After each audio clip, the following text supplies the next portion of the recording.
Career shifts can be challenging, kaya naman ngayong araw makakasama natin si Ma'am Sherilyn Macareig para pag-usapan ang mga bagay na dapat isaalang-alang kapag nagpapalit ng career o workplace. So good morning and welcome to Rise and Shine with Sherilyn. Hello po, good morning ma'am. So bilang HR head po, ano po ang karaniwang dahilan ba kung bakit nagde-decide ang mga tao na mag-shift or mag-iba ng workplace o mag-iba ng career?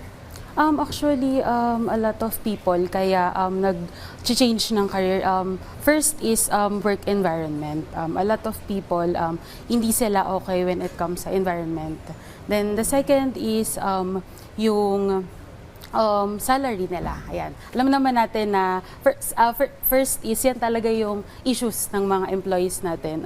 Mababang salaries. Ayan. So that's why, and compensation also. That's why a lot of people nag-change talaga ng career sa even sa ibang industries. Pag sinabi niyong dahil sa environment, ano po ba yung mga factors surrounding that? Yes, the surroundings.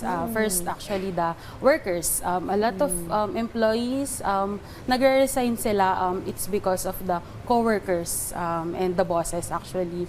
Sometimes, the management, micromanagement, skills din ng company. So that's why a lot of people nagre-resign sa mga companies na kung saan sila nandun. Oh, at syempre pakikisama din ng Yes, worker actually. ngayon. Baka siya din yung dahilan, 'di ba? Kaya na-awkward siya. Yes, so number gaano naman kahalaga i-check na dapat align pa rin yung personal goals niya sa kanyang bagong career or sa paglilipat ng workplace? Actually, it is important to set yung goals, personal goals sa pag-work. Kasi kapag hindi kasi siya nakaset, yung purpose mo is hindi siya align eh. When it comes sa pag-work, like sa career na tatahakin natin, dapat kung ano talaga yung pinakagusto ng heart mo, yun yung ipurpursue mo. Kasi kung hindi mo siya ipurpursue, masasayang mo lang yung work na yon or mawi-waste mo lang yung actually time mo and yung company also. Oo, sabi nga nila, if you want to choose a work, it has to be your playground also. Yes, para yes, it doesn't feel like you're working. Yes, correct. Siyempre, lilipat ka pero hindi mo naman feel at di mo alam gawin kung ano yung, paano ka magde-deliver, Yes, diba? yes. So, That's bukod po sa true. sweldo, ano naman yung dapat isaalang-alang sa pagpili ng bagong workplace? Ano dapat yung i-consider nila bago sila mag-decide kung saan sila pupunta? First, actually, consider nila dapat yun nga, nabanggit ko na that align sa sa purpose mo and goals. Second is dapat meron tayong when it comes sa management, dapat nakikita natin yung company na yon is stable, like financially and security. Kasi a lot of people ang habol talaga is tenure.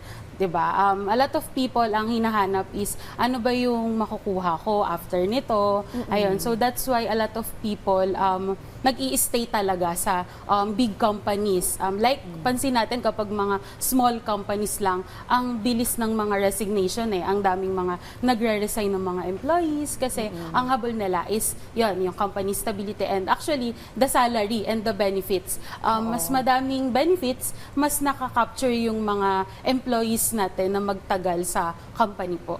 Ayun. Gaano naman po kahalaga ang company culture at work-life balance sa long-term na career satisfaction? What can you say about this? Yes, ang pinaka-importante doon is dapat nakikita natin yung career natin is nasa-satisfy tayo sa sa ginagawa natin. And syempre yung risk noon is yung mga ginagawa natin. Like, hindi kasi siya pwedeng, like kapag ginagawa mo tong isang bagay na to, dapat natatapos. Yes, dapat naka-align pa din po dun sa risk na gagawin natin. Ayun. So, dapat clear po sa mind natin na magawa natin yung pinaka-work na inassign po sa atin. They have to deliver it, no? Yes, opo. Ano naman yung mga risk na yung mga biglaang paglipat? Ano yung mga risk sa tingin nyo? Lalo na paglilipat o pagpapalit ng career agad-agad. Paano naman ito maiiwasan? First, yung financial instability. Yun talaga yung isa sa nakikita. Kasi kapag lumipat ka ng company, minsan, kapag mabilisan kang naglipat ng company, yung financial mo, hindi mo na-check. Like, possible na mas mababa yung makuha mong offer. Yon. So, isa din yon. Then, number 2 is yung stress and burnout. Kasi kapag hindi ka flexible, then pumasok ka sa company na yon, like, hindi ka naman talaga... mabilis yung pace, no? Hindi ka naman talaga ready. Ayan. So, doon nagkakaroon ng stress and burnout sa company na papasukan. And also, malaking factor din na may stress din yung company kasi hindi ka ready na pumasok doon sa company na pinasukan mo. Oo, okay.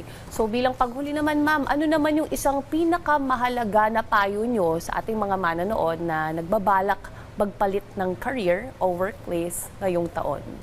Actually, ang mapapayo ko sa mga employees or sa mga mag-a-apply saan, ayun. So, first is, huwag tayong magre-resign dahil lang naisip natin or gusto natin. Ayan, syempre, kailangan natin i-consider first kung etong workplace ko na ba to is kaya pa ba dito yung career ko? Nag-grow pa ba ako dito? Okay, that's checklist number yes, one. number one. Number 2, etong career na meron ako is nagbibigay ba siya sa akin ng financial security?